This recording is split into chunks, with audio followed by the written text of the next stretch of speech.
ಪ್ರಪಂಚದಲ್ಲಿ ಜ್ಞಾನಿಗಳು, ಅರಿವಿರೋರು, ಎಚ್ಚರವಾಗಿರೋರು, ಸದಾ ಎಚ್ಚರವಾಗಿರೋರು ಎಷ್ಟು ಜನ ಇರ್ಬೋದು? ಓನ್ಲಿ ಫ್ಯೂ, ಬೆರಳು ಎಣಿಸೋಷ್ಟು. ಹೋಗ್ಲಿ, ನಮ್ಮ ಲೆಕ್ಕಕ್ಕೆ 100ಕ್ಕೆ 10 ಜನ ಅಂತ ಇಟ್ಕೊಳ್ಳೋಣ ಜ್ಞಾನಿಗಳು. ಇನ್ನು ಮಿಕ್ಕಿದವರೆಲ್ಲ ಮೂರ್ಖರು. ಅದರಲ್ಲಿ ಒಂದು 10 ಜನನ ಅಜ್ಞಾನಿಗಳು ಅಂತ ಹೇಳೋಣ, ಮೂರ್ಖರಲ್ಲ, ಅಜ್ಞಾನಿಗಳು.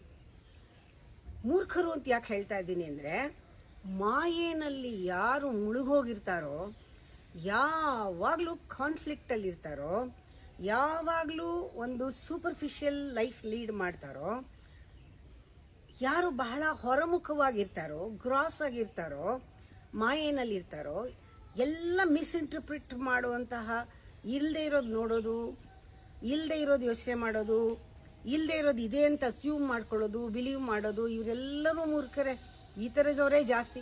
10 ಜನ ಅಜ್ಞಾನಿಗಳು, ಏನೂ ಗೊತ್ತಿಲ್ಲ. ತಪ್ಪು ತಿಳ್ಕೊಂಡಿರೋರು 80 ಜನ, ಏನೂ ಗೊತ್ತಿಲ್ಲದೆ ಇರೋರು 10 ಜನ, ಗೊತ್ತಿರೋರು 10 ಜನ. ಈ ಮಾಯೆ ಅನ್ನೋದು ಒಂದೊಂದ್ಸತಿ ಎಷ್ಟು ಪವರ್ಫುಲ್ ಅಂದರೆ, ಈ 10 ಜನ ಜ್ಞಾನಿಗಳನ್ನೂ ಬಿಡಲ್ಲ. ಅದು ಅಜ್ಞಾನಿಗಳು ಜ್ಞಾನಿ ಆಗ್ಬಹುದು, ಆದರೆ ಮಾಯೆನಲ್ಲಿರೋರು ಜ್ಞಾನಿಗಳನ್ನೂ ಮಾಯೆಗೆ ಎಳ್ಕೊಂಡ್ಬಿಡ್ತಾರೆ. ಅಷ್ಟು ಪವರ್ಫುಲ್ ಮಾಯೆ. ಅಂದರೆ ಈ ಜ್ಞಾನಿಗಳು ಯಾವ ಮೊಮೆಂಟಲ್ಲಿ ಅವರಿಗೆ ನಾನು ನನ್ನ ಒಂದು ಕೀರ್ತಿ, ನನ್ನ ಜ್ಞಾನ, ನನ್ನ ಆಶ್ರಮ, ನನ್ನ ಧರ್ಮ, ನನ್ನ ಪೀಠ, ನನ್ನ ಶಿಷ್ಯರು, ನಂದು ಅಂತ ಯಾವಾಗ ಅವರಿಗೆ ಬಂದ್ಬಿಡುತ್ತೋ, ಆ ಕ್ಷಣದಲ್ಲಿ ಆ ಮಾಯೆ ಕವ್ಕೊಂಡ್ಬಿಟ್ಟಾಗ ಅವರು ಕೂಡ ಮೂರ್ಖರೇ ಆಗ್ಬಿಡ್ತಾರೆ. ಅಜ್ಞಾನಿಗಳು ಓನ್ಲಿ ಪಾಸಿಬಿಲಿಟಿ, ಅಜ್ಞಾನಿಗಳು ಜ್ಞಾನಿ ಆಗ್ಬಹುದು. ಮಾಯಲ್ಲಿ ಇರೋರು ಯಾವತ್ತೂ ಜ್ಞಾನಿ ಆಗಲ್ಲ, ಜ್ಞಾನಿ ಇರೋರು ಮಾಯಲ್ಲಿ ಬಂದ್ಬಿಡ್ತಾರೆ ಬೇಕಾದ್ರೆ. ಅಜ್ಞಾನ ಈಸ್ ಬೆಟರ್. ಪಾಸಿಬಿಲಿಟಿ ಇದೆ ಜ್ಞಾನಿ ಆಗೋದಕ್ಕೆ, ಎನ್ಲೈಟನ್ಮೆಂಟ್ಗೆ. ಆದರೆ ಎನ್ಲೈಟನ್ಮೆಂಟ್ ಆಗಿದೆ ಅಂತ ಜ್ಞಾನಿ ಕೂಡ ಮಾಯೆಗೆ ಸಿಕ್ಕಾಕೊಂಡ್ರೆ ಕೆಳಗಡೆ ಬಂದ್ಬಿಡ್ತಾನೆ ಅವನು. ಇದಕ್ಕೆ ಇವತ್ತವರೆಗೂ ಭೂಮಿ ಮೇಲೆ ಎಲ್ಲ ಗುರುಗಳು, ಎಲ್ಲ ಜ್ಞಾನಿಗಳು ಒಂದಾಗೇ ಇಲ್ಲ. ಎಷ್ಟು ಕಷ್ಟ! ಯಾವ ಕ್ಷಣದಲ್ಲಿ ಎಲ್ಲ ಗುರುಗಳು ಒಂದೇ ಧರ್ಮಕ್ಕೆ, ಒಂದೇ ಸತ್ಯಕ್ಕೆ, ಎಲ್ಲ ಶಿಷ್ಯರು ಕೂಡ ಒಂದೇ ಗುರು, ಒಂದೇ ಎಲ್ಲ, ಒಂದೇ ಸತ್ಯ, ಎಲ್ಲ ಗುರುಗಳು ಅವ್ರ ಗುರುಗಳಲ್ಲೇ ನೋಡೋಕೆ ಶುರು ಮಾಡ್ತಾನೋ, ಎಲ್ಲ ಗುರುಗಳು ಒಂದೇ ಅಂತ. ಅದು ಯಾವತ್ತು ಎಲ್ಲ ಗುರುಗಳು ಸೇರ್ಬಿಡ್ತಾರೆ, ಪೀಠ ಮತ್ತೆ ಧರ್ಮ, ಗುಂಪು, ಜಾತಿ ಎಲ್ಲ ಬಿಟ್ಟು, ಎಲ್ಲ ಬಾಂಡೇಜ್, ಎಲ್ಲ ಬೌಂಡ್ರೀಸ್ನ ಕಡ್ದು ಆಚೆ ಬಂದ್ಬಿಟ್ಟು ಎಲ್ಲ ಗುರುಗಳು ಒಂದಾಗಿ ಸ್ನೇಹದಿಂದ, ಒಮ್ಮತದಿಂದ ಜೈ ಅಂದ್ಬಿಡ್ತಾರೆ. ಅವತ್ತಿನ ದಿನ ಭೂಮಿ ಆಕಾಶ ಒಂದಾಗ್ಬಿಡುತ್ತೆ. ಆ ದಿವಸ ಅದ್ಭುತವಾದ ದಿವಸ. ಅದು ಬರುತ್ತಾ ಗೊತ್ತಿಲ್ಲ. ಯಾಕೆ ಅಂದರೆ, desire for truth is also the highest of all the desires. ಆ ಸತ್ಯದ ಆಸೆನೇ highest of all the desires. ಅವನು ಜ್ಞಾನಿ ಸತ್ಯದಲ್ಲಿ ಇರಬೇಕಾದ್ರೆ ಸತ್ಯದ ಆಸೆಯನ್ನೂ ಬಿಡಬೇಕು, ಅದನ್ನೂ ಕೊಟ್ಬಿಡ್ಬೇಕು ಅವನು. ಆವಾಗ ಎಷ್ಟು ಅದೊಂಥರ, ಅದು ಜ್ಞಾನ ಅದಕ್ಕಿಂತ ಹೆಚ್ಚು ಇದೊಂಥರ ಸ್ಕಿಲ್ ಅಂತಾರೆ. ಈ ಸ್ಕಿಲ್ ಏನು ಅಂದರೆ ಓಪನ್ನೆಸ್, ಕಂಪ್ಲೀಟ್ ಓಪನ್ನೆಸ್, ಕ್ವೈಟ್ನೆಸ್. ಈ ಸ್ಥಿತಿನಲ್ಲಿ ನಿಮಗೆ ದಾರಿ ಕಾಣಲ್ಲ, ಯಾಕೆಂದ್ರೆ ದಾರಿನೇ ಇಲ್ಲ. ಸತ್ಯಕ್ಕೆ ಆಸೆ, ಸತ್ಯದ ಆಸೆಯನ್ನೂ ಬಿಟ್ಟು ಆ ಸತ್ಯಕ್ಕೆ ದಾರಿನೇ ಇಲ್ಲ. ಯಾಕೆ ಅಂದರೆ ದಟ್ ಈಸ್ ಸೋ ಕ್ಲೋಸ್. ಸತ್ಯ ಅನ್ನೋದು ಎಷ್ಟು ಹತ್ರ ಅಂದರೆ ದಾರಿ ಮಾಡೋಕ್ಕೆ ಜಾಗ ಇಲ್ಲ, ಅಷ್ಟು ಹತ್ರ ಅದು. ಅದಕ್ಕೊಂದು ಸ್ಕಿಲ್ ಬೇಕು, ಒಂದು ಕೌಶಲ್ಯ ಬೇಕು.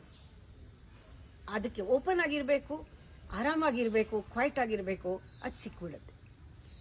Desire for truth is also the highest desire. ಅದು ಅದೇನೇ ಮಾಯೆಯನ್ನು ತಗೊಂಬಂದ್ಬಿಡುತ್ತೆ. ನಾವು 4 ವಿನ ಜ್ಞಾಪಕ ಇಟ್ಕೋಬೇಕು. 4 ವಿ ಯಾವುದು ಅಂತ ಹೇಳಿದ್ರೆ, ಒಂದು ವಿದ್ಯೆ. ಆ ವಿದ್ಯೆ ಆತ್ಮವಿದ್ಯೆ, ತನ್ನಂತ ತಿಳ್ಕೊಳ್ಳೋ ವಿದ್ಯೆ.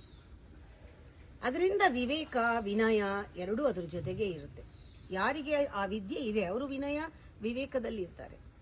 ನಾಲ್ಕನೇದು ವಿಶ್ವಾಸ, ಆತ್ಮವಿಶ್ವಾಸ. ಮೊದಲು ತನ್ನ ಬಗ್ಗೆ ತನಗೆ ಅತಿ ವಿಶ್ವಾಸ ಇದ್ರೆ, ಆತ್ಮವಿಶ್ವಾಸ ಇದ್ರೆ ಅವನು ತನ್ನ ಅಂತರ್ಯಾಮಿಯಾದ ಗುರುವಿನಲ್ಲಿ ವಿಶ್ವಾಸವನ್ನಿಟ್ಟು ಆ ಒಳಗಡೆ ಬರೋ ಧ್ವನಿಯನ್ನ ಅವನು ಅವಲೋಕಿಸಿ ಆಲಿಸಿ ಅದನ್ನು ಇಂಪ್ಲಿಮೆಂಟ್ ಮಾಡಿ ಅವನು ಜೀವನದಲ್ಲಿ ಮುಂದೆ ಬರ್ತಾನೆ.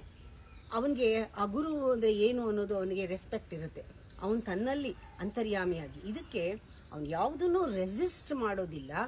ಮತ್ತು ಅಟ್ಯೂನ್ಮೆಂಟ್ ಇದೆಯಲ್ಲ ಒಳಗಡೆ ಅಂತರ್ಯಾಮಿ ಜೊತೆ ಅಟ್ಯೂನ್ಮೆಂಟ್ ಇದ್ದಾಗ ಅವನು ಹೊರಗಡೆ ಗುರು ಜೊತೆನೂ ಅಷ್ಟು ಚೆನ್ನಾಗಿ ಅಟ್ಯೂನ್ಮೆಂಟಲ್ಲಿ ಇರ್ತಾನೆ. ಈ ಸ್ಥಿತಿಗೆ ಒಂದು ಅದೃಷ್ಟ ಬೇಕು, ಪುಣ್ಯ ಬೇಕು, ಅನುಗ್ರಹ ಬೇಕು, ಸಂಸ್ಕಾರ ಬೇಕು. ಆವಾಗ ನಮಗೆ ರಜಸ್ಸು ತಮಸ್ಸು ಎರಡನ್ನು ನ್ಯೂಟ್ರಲೈಸ್ ಮಾಡೋಕ್ಕೆ ಗೊತ್ತಾಗುತ್ತೆ. ರಜೋಗುಣ ತಮೋಗುಣ ನಮ್ಮ ದಾರಿಗೆ ಅಡ್ಡ, ಅದರಿಂದನೇ ಮಾಯೆ ಸೃಷ್ಟಿಯಾಗೋದು. ಅದನ್ನ ಪಕ್ಕಕ್ಕೆ ಹಾಕಕ್ಕೆ ಶಕ್ತಿ ಬರುತ್ತೆ. ಆ ರಜಸ್ಸು ತಮಸ್ಸನ್ನ ಪಕ್ಕಕ್ಕೆ ಹಾಕ್ಬೋದು. ಆಗ ಸತ್ವ ಹೆಚ್ಚಾಗ್ತಾ ಹೆಚ್ಚಾಗ್ತಾ ಅವನು ಬಹಳ ಸಿಂಪಲ್ ಆಗ್ತಾನೆ.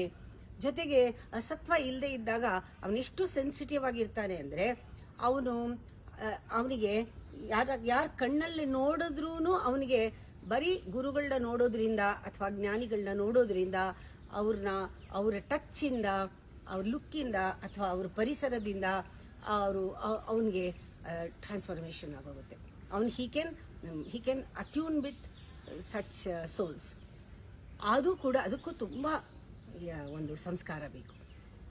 ಅದು ಅಟ್ಯೂನ್ಮೆಂಟ್ ಆಗಿಬಿಡುತ್ತದೆ. ಹಾಗೆ ಇದಕ್ಕೆ ಬೇಕಾಗಿರೋದು ನಂಬರ್ 1 ಇಂಟಿಗ್ರಿಟಿ. ಇಂಟಿಗ್ರಿಟಿ ಅಂದ ತಕ್ಷಣ ಸುಮ್ಮನೆ ಹೇಳ್ಬಿಡ್ಬೋದು, integrity takes you to reality ಅಂತ ಸ್ಟೇಟ್ಮೆಂಟ್ ಕೊಡ್ಬೋದು. That integrity is body, mind and soul. Body, mind, heart, ನಿನ್ನೊಳಗೆ ಎಲ್ಲ ಲೆವೆಲ್ಲೂ ಕೂಡ ಅದು ಹಾರ್ಮೋನಿಯಿಂದ ಕೆಲಸ ಮಾಡೋದು integrity. That takes to reality. ಅದಕ್ಕೆ ಫಾಲ್ಸ್ ಐಡೆಂಟಿಫಿಕೇಶನ್ನು ಬಿಡ್ತಾ ಬಂದ್ರೇನೆ ಇಂಟಿಗ್ರಿಟಿಗೆ ಸಾಧ್ಯ. ನಮ್ಮಲ್ಲಿ ನಾವು ಒಂದಾಗಕ್ಕೆ, ಎಲ್ಲ ಆಯಾಮಗಳು ಕೂಡ್ಕೊಳ್ಳಕ್ಕೆ ಫಾಲ್ಸ್ ಐಡೆಂಟಿಫಿಕೇಶನ್ ಹೋಗಬೇಕು. ಜೊತೆಗೆ even the self identification like ಅಹಂ ಬ್ರಹ್ಮಾಸ್ಮಿ, ನಾನು ಬ್ರಹ್ಮ, ನಾನು ದೇವರು, ನಾನು ಇದು ಅಂತ ಬರುತ್ತಲ್ಲ, even that is not valid. ಅದಕ್ಕೋಸ್ಕರನೇ ಜ್ಞಾನಿಗೆ ಅದು ಬಂದ್ಬಿಟ್ರು ಕೂಡ ಮಾಯೆ ಕಳ್ಕೊಂಡ್ಬಿಡುತ್ತೆ. ಅಹಂ ಬ್ರಹ್ಮಾಸ್ಮಿ ಅನ್ನೋದು ಕೂಡ ಒಂದು ಮಾಯೆಯೇ. ಅದಕ್ಕೆ ಅವನು ದೇವರಿಂದ ಆಗಲಿ, ಪ್ರಪಂಚದಿಂದ ಆಗಲಿ, ಗುರುಗಳಿಂದ ಆಗಲಿ ಏನನ್ನೂ ಅವನು ಪ್ರತಿಫಲ ಅಪೇಕ್ಷೆ ಪಡೋದಿಲ್ಲ. ಏನೂ ಎಕ್ಸ್ಪೆಕ್ಟ್ ಮಾಡೋದಿಲ್ಲ ಅವನು. Nothing, no expectation, no seeking, ಏನಿಲ್ಲ. ಅಂಥವರಿಗೆ uninvitedly the supreme state will unexpectedly it will come to him. ಅವನು ಬೇಡ, ಅವನು ಅದನ್ನು ಬಯಸೋದೇ ಇಲ್ಲ. ಹಾಗೆ ಆ ಒಂದು ಸುಪ್ರೀಂ ಸ್ಟೇಟ್ ಅವನಿಗೆ ಸಿಗುತ್ತೆ. ಅವನಿಗೆ ಸಿಗುತ್ತೆ. ಅದಕ್ಕೆ ಹೇಳಿದ ಫ್ಯಾಮಿಲಿನ ಬಿಟ್ಟು ಹೋಗೋದೇನು ಬೇಕಿಲ್ಲ. ಫ್ಯಾಮಿಲಿ ಬೇಕು. ಸಂಸ್ಕಾರಕ್ಕೆ ನಮ್ಮಲ್ಲಿ ಒಂದು ವಿಕಾಸಕ್ಕೆ, ಎವಲ್ಯೂಷನ್ಗೆ ಫ್ಯಾಮಿಲಿ ಬೇಕು. ಪ್ರಪಂಚನೂ ಬೇಕು. ಎಲ್ಲ ಸ್ಕ್ರಿಪ್ಚರ್ನಲ್ಲೂ ಕೂಡ ಹೇಗೆ ಫ್ಯಾಮಿಲಿನಲ್ಲಿ ಡಿಸಿಪ್ಲಿನ್ ಆಗಿರಬೇಕು, ಪ್ರಪಂಚದಲ್ಲಿ ಯಾವ ರೀತಿ ಡಿಸಿಪ್ಲಿನ ಫಾಲೋ ಮಾಡಬೇಕು ಅನ್ನೋದು ಪ್ರಿಸ್ಕ್ರೈಬ್ ಮಾಡಿದೆ. ಆ ಥರ ಫಾಲೋ ಮಾಡಿದ್ರೆ, ಖಂಡಿತವಾಗ್ಲೂ ಕೂಡ ಇಂಪ್ಲಿಮೆಂಟ್ ಮಾಡಿದ್ರೆ ಭಗವದ್ಗೀತೆ ಜೀವನ ಸುಗಮವಾಗತ್ತೆ. ಆದರೆ ಹೇಗೆ ಆ ಭಗವದ್ಗೀತೆ ಪುಸ್ತಕನ ಬಟ್ಟೆನಲ್ಲಿ ಸುತ್ತೀವೋ ಹಾಗೆ ನಾವು ಆ ಸ್ಕ್ರಿಪ್ಚರ್ನಲ್ಲಿ ಏನು ರೂಲ್ಸ್ ಇದೆ ಅದರಲ್ಲಿ ಸುತ್ಕೊಂಡ್ಬಿಡಬಾರ್ದು ಕಕೂನ್ ಥರ. ಎಷ್ಟೋ ವರ್ಷಗಳಿಂದ ಯೋಗ ಮಾಡೋರು ಯೋಗಕ್ಕೆ ಸಿಕ್ಕಾಕೊಂಡಿರ್ತಾರೆ. ಅವ್ರಿಗೆ ಅದು ಅಡಿಕ್ಷನ್ ಆಗಿಬಿಟ್ಟಿರುತ್ತೆ. ಅವ್ರಿಗೆ ನಿಜವಾದ ಅದೇ ಕಾಸ್ ಫಾರ್ ದೇರ್ ಫೇಲ್ಯೂರ್. ಆಮೇಲೆ ಅವ್ರಿಗೆ ಅದರಿಂದ ಏನು ಸಿಗಬೇಕೋ ಸಿಗ್ತಾ ಇರಲ್ಲ. ಬಟ್ ಎಲ್ಲ ಅತೃಪ್ತಿ ಇದ್ದೇ ಇರುತ್ತೆ. ಯೋಗ ಮಾಡಿದ್ರೆ ತೃಪ್ತಿ ಅನ್ಕೊಳ್ತಾರೆ. ಯೋಗ ಮಾಡದೇ ಇದ್ರೆ ಅವ್ರನ್ನ ನೋಡೋಕ್ಕೆ ಆಗಲ್ಲ, ಪೇಷಂಟ್ ಆಗಿಬಿಡ್ತಾರೆ. ಆ ಥರ ಯೋಗಕ್ಕೆ ಸಿಕ್ಕಾಕೊಳ್ಳೋದು, ಧ್ಯಾನಕ್ಕೆ, ಟ್ರಾನ್ಸ್ಗೆ ಅಡಿಕ್ಟ್ ಆಗೋದು, ಮೆಡಿಟೇಷನ್ಗೆ ಅಡಿಕ್ಟ್ ಆಗೋದು, ಪೂಜೆಗೆ ಅಡಿಕ್ಟ್ ಆಗೋದು, ಮಂತ್ರಕ್ಕೆ ಅಡಿಕ್ಟ್ ಆಗೋದು, ಇದೆಲ್ಲವೂ ಕೂಡ ನಾವೇ ಹೊದ್ಕೊಂಡ್ಬಿಟ್ಟು ಕಕೂನ್ ಥರ ಮಾಡಿಕೊಂಡು ಯಾವುದು ನಮ್ಮನ್ನು ಕರ್ಕೊಂಡು ಹೋಗಬೇಕೋ ಅದೇ ನಮಗೆ ಬಂಧನ ಆಗ್ಬಿಡುತ್ತೆ. ಅದನ್ನು ಕೂಡ ನಾವು ಗಮನಿಸ್ಕೋಬೇಕು. ಒಂದು ತಿಳ್ಕೋಬೇಕು, ಯಾವತ್ತೂ ಅಷ್ಟೇನೆ ಇನ್ವೆಸ್ಟಿಗೇಷನ್ ಅದನ್ನು ಬಿಡಲೇಬಾರ್ದು. Discovery, self discovery, investigation. Investigating the source of knowledge. ಆವಾಗ ನಾವು ಹೊರಗಡೆ ಹುಡುಕಲ್ಲ. ದ ಸೋರ್ಸ್ ಆಫ್ ನಾಲೆಡ್ಜ್ ನಮ್ಮೊಳಗೆ ಟ್ರೆಷರ್ ಹೌಸ್ ಇದೆ. ಇನ್ವೆಸ್ಟಿಗೇಷನ್ ಸೋರ್ಸ್ ಆಫ್ ನಾಲೆಡ್ಜ್ ಅಂದ್ರೆ ಜ್ಞಾನಕ್ಕೆ ಮೂಲ ನಮ್ಮೊಳಗೇನೆ, ಹೊರಗಡೆ ಇಲ್ಲ. ರಿಯಲ್ ನಾಲೆಡ್ಜ್ ಯು ಮಸ್ಟ್ ಗೆಲ್ಬೇಕದನ್ನ ಅಂತ ಹೇಳ್ತಾರೆ. It must be won, not got ಅಂತ. ಅದನ್ನ ಸುಮ್ಮನೆ ಹಂಗೇನೆ ಹೊರಗಡೆಯಿಂದ ಪಡ್ಕೊಳಕ್ ಆಗೋದಿಲ್ಲ. ನಾವು ಕಂಪ್ಲೀಟ್ ಆಗಿ ಇನ್ವೆಸ್ಟಿಗೇಟ್ ಮಾಡಬೇಕು. ಸೆನ್ಸ್ ಲೆವೆಲ್ನಲ್ಲಿ ಸೆನ್ಸೇಷನ್ಸ್ ಎಲ್ಲ ಇನ್ವೆಸ್ಟಿಗೇಟ್ ಮಾಡಬೇಕು, ಫೀಲಿಂಗ್ನ ಇನ್ವೆಸ್ಟಿಗೇಟ್ ಮಾಡಬೇಕು, ಥಾಟ್ನ ಇನ್ವೆಸ್ಟಿಗೇಟ್ ಮಾಡಬೇಕು, ನಮ್ಮ ರೋಲ್ಸ್ ಏನು ತಗೊಂಡಿದ್ದೀವಿ ಲೈಫಲ್ಲಿ, ಯಾವ ಪಾತ್ರ ಮಾಡ್ತಿದ್ದೀವಿ ಅದನ್ನು ಇನ್ವೆಸ್ಟಿಗೇಟ್ ಮಾಡಬೇಕು.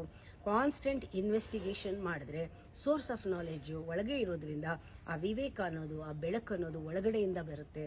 ಆ ಒಳಗಡೆಯಿಂದ ಬೆಳಕು ಬಂದಾಗ ನೀನು ಅವಾಗ ಏನೇನು ಮಾಡಿದ್ರೂ ಸ್ಪಿರಿಚುವಲ್ ಆಗತ್ತೆ. ಸ್ಪಿರಿಚುಯಾಲಿಟಿಗೋಸ್ಕರ ಏನೂ ಮಾಡಬೇಕಾಗಿಲ್ಲ.